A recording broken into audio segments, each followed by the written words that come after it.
Assalamualaikum warahmatullahi wabarakatuh. Perkenalkan, nama saya Ninda Ika Alfionita, NIM 1803211001008 dari kelas Perencanaan Pembangunan Wilayah. Di video kali ini saya akan menjelaskan RPJMD Rencana Pembangunan Jangka Menengah Daerah Kabupaten Ngawi tahun 2016 hingga 2021. Tujuan dan manfaat perencanaan pembangunan wilayah atau daerah: yang pertama, menurunkan tingkat kemiskinan; yang kedua, meningkatkan taraf pendidikan masyarakat yang berdaya saing; yang ketiga, meningkatkan kesejahteraan masyarakat; yang keempat, meningkatkan infrastruktur wilayah; yang kelima, meningkatkan kualitas lingkungan hidup; yang keenam, meningkatkan pertumbuhan ekonomi daerah; yang ketujuh, terciptanya tata kelola pemerintahan yang baik, bersih, dan akuntabel; yang kedelapan, meningkatnya penerapan nilai-nilai agama dan budaya di masyarakat; yang kesembilan, meningkatnya ketentraman dan ketertiban masyarakat. Selanjutnya, visi dari RPJMD Kabupaten Ngawi tahun 2016 hingga 2021 yaitu Ngawi sejahtera, berakhlak, berbasis pedesaan sebagai barometer Jawa Timur. Selanjutnya, misi yang pertama yaitu menanggulangi kemiskinan secara terpadu dan berkelanjutan. Yang kedua, meningkatkan pelayanan dasar bidang pendidikan dan kesejahteraan yang berkualitas serta berdaya saing. Yang ketiga, meningkatkan kualitas infrastruktur sesuai dengan daya dukung lingkungan dan fungsi ruang. Yang keempat, mengembangkan iklim usaha dan ekonomi kerakyatan berbasis agraris. Yang kelima, pembaharuan tata kelola pemerintahan daerah dan desa secara pelayanan publik yang baik, bersih, dan akuntabel, serta meningkatkan kesejahteraan aparatur pemerintahan melalui peningkatan kinerja. Yang keenam, meningkatkan budaya yang berlandaskan yang berdasarkan kearifan dan keagamaan dalam suasana yang kondusif. Yang ketujuh, meningkatkan kondusivitas daerah dalam mendukung penyelenggaraan pemerintahan, pembangunan kemasyarakatan, dan pemberdayaan sebagai barometer pembangunan di Jawa Timur. Selanjutnya, permasalahan pembangunan atau analisis isu-isu strategis daerah. Dimulai dari aspek pelayanan dasar dan kesejahteraan masyarakat. Yang pertama, dari sektor pendidikan. Yang pertama, masih rendahnya rata-rata lama sekolah penduduk Kabupaten Ngawi. Yang kedua, masih terdapat sarana dan prasarana pendidikan yang kurang memadai. Yang ketiga, belum semua guru memiliki kompetensi mengajar yang memadai. Yang keempat, sebaran guru belum merata antara perkotaan dan pedesaan. Dan yang kelima, tingkat kesejahteraan guru belum memadai. Kemudian, dari sektor kesehatan, permasalahan yang pertama, angka kematian anak dan ibu masih relatif tinggi. Yang kedua, masih rendahnya kualitas layanan kesehatan. Dan yang ketiga, penyebaran tenaga kesehatan yang belum merata. Selanjutnya, pekerjaan umum dan penataan ruang. Masalah yang pertama, belum optimalnya pelayanan air minum di perkotaan dan pedesaan. Yang kedua, belum terpenuhi kebutuhan air minum pada daerah rawan air, terutama saat musim kemarau. Yang ketiga, air limbah perkotaan dan pedesaan masih belum optimal cakupan layanannya. Yang keempat, rendahnya tingkat pemenuhan kebutuhan perumahan yang layak huni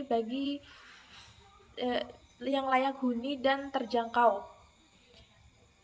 Yang kelima, kualitas infrastruktur jalan yang masih kurang. Yang keenam, kondisi struktur tanah yang labil menyebabkan jalanan mudah mengalami kerusakan. Yang ketujuh, belum tersedia rencana rinci tata ruang. Yang kedelapan, belum optimalnya RT/RW sebagai acuan pembangunan di daerah. Yang kesembilan, belum optimalnya perwujudan NSPK bidang penataan ruang.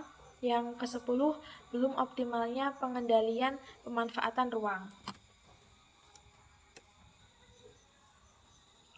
Kemudian dari aspek sosial, yang pertama dari sektor ketenagakerjaan, masalah yang pertama yaitu masih rendahnya tenaga kerja yang terlatih.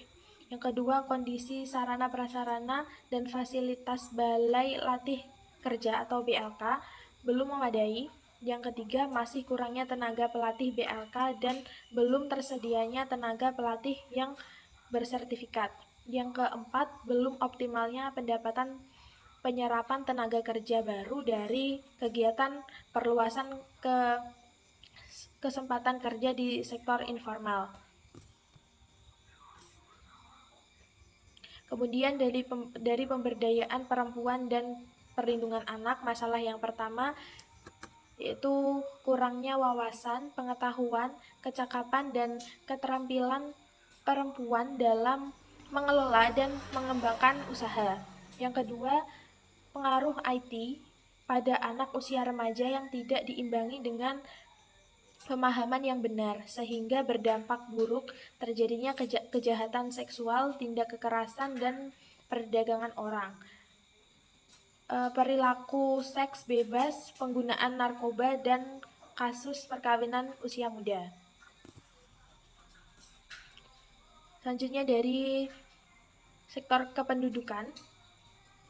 Masalah yang pertama yaitu data penduduk dalam database selalu berkembang melalui hasil konsolidasi data, namun berdasarkan hasil registrasi manual masih selalu ada anatomi data ganda atau dokumen ganda, meninggal belum dilaporkan, lahir belum dicatatkan, pindah tidak melaporkan, seperti itu.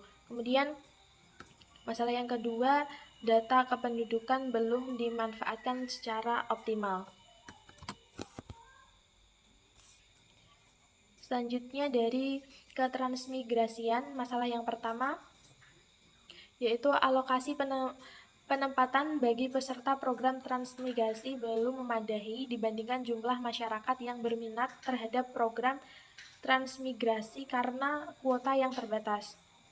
Kemudian masalah yang kedua, keterbatasan kerjasama atau MOU dengan lokasi penempatan transmigran. Kemudian urusan sosial, masalah yang pertama yaitu masih rendahnya penanganan PMKS.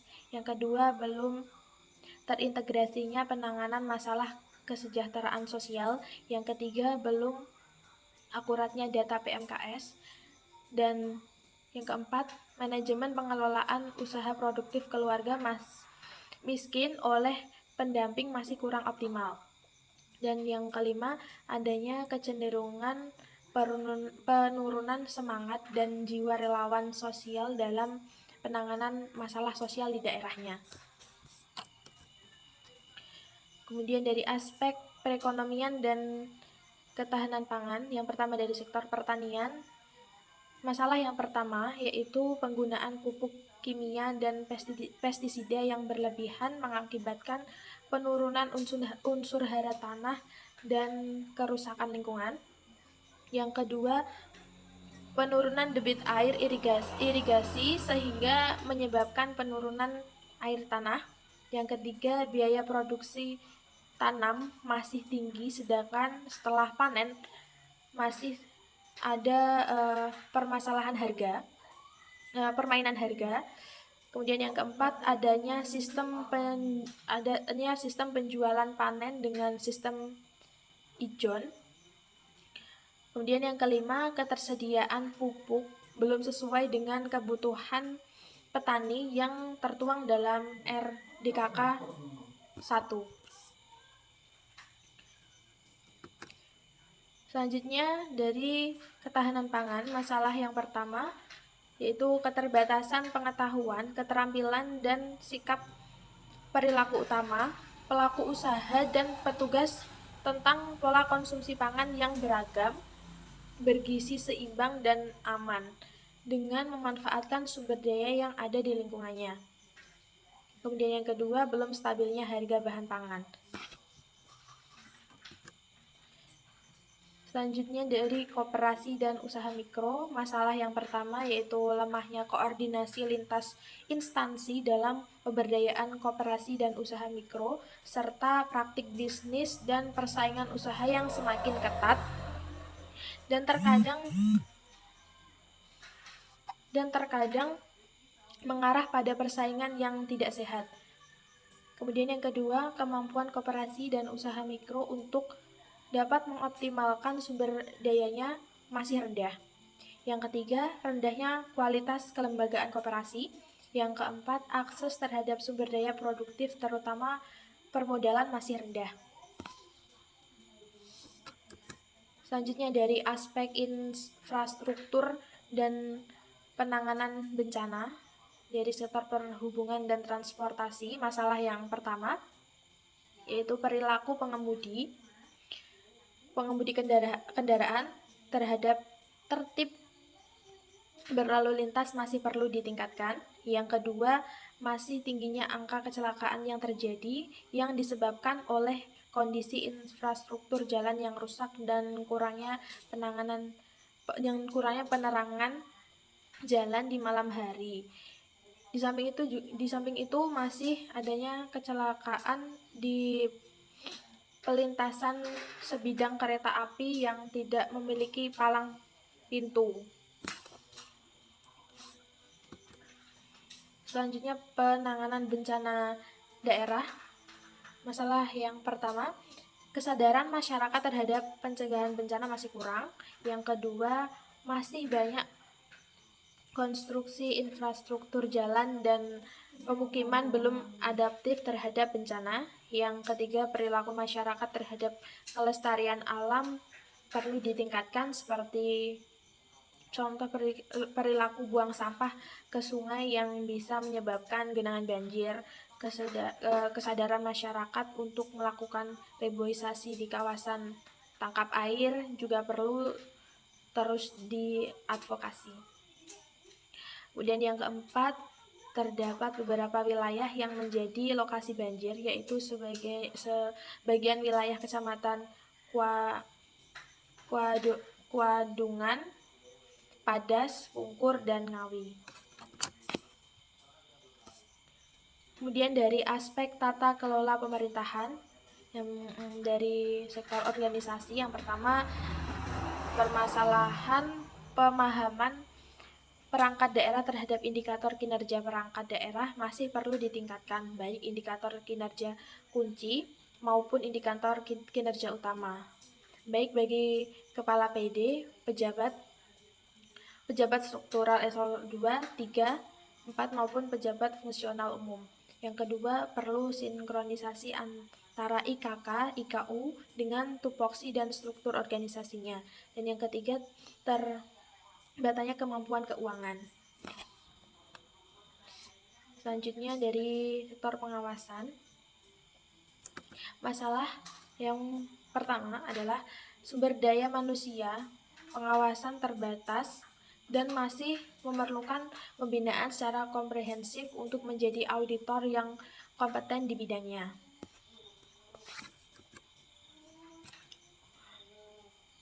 Kemudian kepegawaian. Yang pertama, jumlah ASN Kabupaten Ngawi untuk tenaga pendidik dan tenaga medis mengalami kekurangan dan sebarannya belum merata serta masih mengumpul di perkotaan. Yang kedua, kompetensi yang dibutuhkan tidak sesuai dengan kebutuhan tugas dan fungsi jabatan yang diduduki dan tidak terdaya guna secara optimal. Yang ketiga, evaluasi kinerja ASN belum berlandaskan pada sistem penilaian kinerja berbasis merit system. Selanjutnya, prioritas rencana pembangunan daerah. Yang pertama, pengembangan infrastruktur guna menunjang investasi dan peningkatan perekonomian. Yang kedua, meningkatkan potensi pertanian, industri, dan perdagangan. Yang ketiga, pengentasan kemiskinan, peningkatan pelayanan dasar dan pertumbuhan ekonomi. Yang keempat, peningkatan nilai tambah produk pertanian melalui integrasi industri dan perdagangan.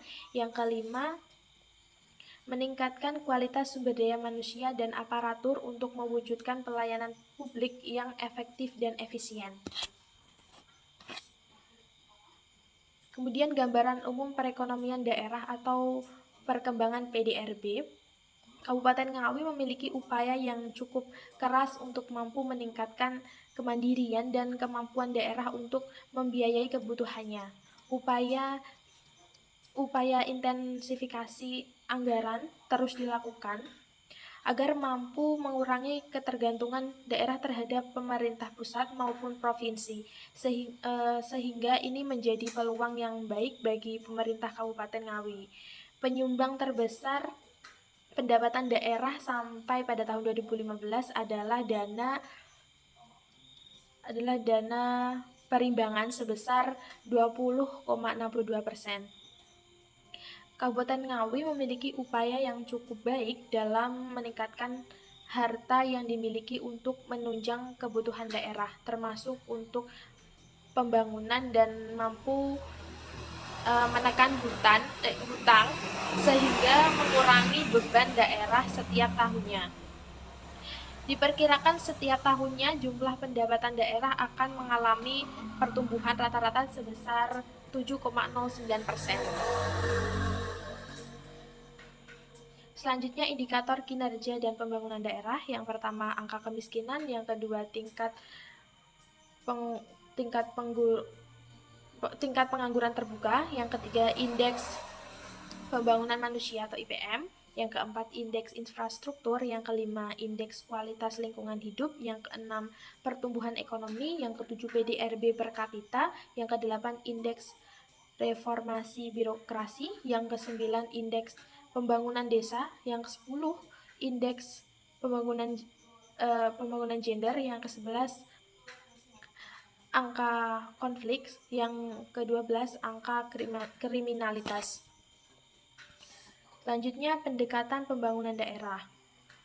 Pendekatan pembangunan yang digunakan oleh Kabupaten Ngawi ini adalah pendekatan sektoral, karena pembangunan daerah Kabupaten Ngawi ini terfokus pada sektor pertanian dan industri. Dapat dilihat dari arah kebijakannya, pembangunan Kabupaten Ngawi yaitu terwujudnya Kabupaten Ngawi sejahtera dengan bertumpu pada potensi pertanian, industri, dan perdagangan yang maju dan berkelanjutan, serta pemerataan pembangunan infrastruktur untuk mengurangi tingkat kemiskinan dan pertumbuhan ekonomi.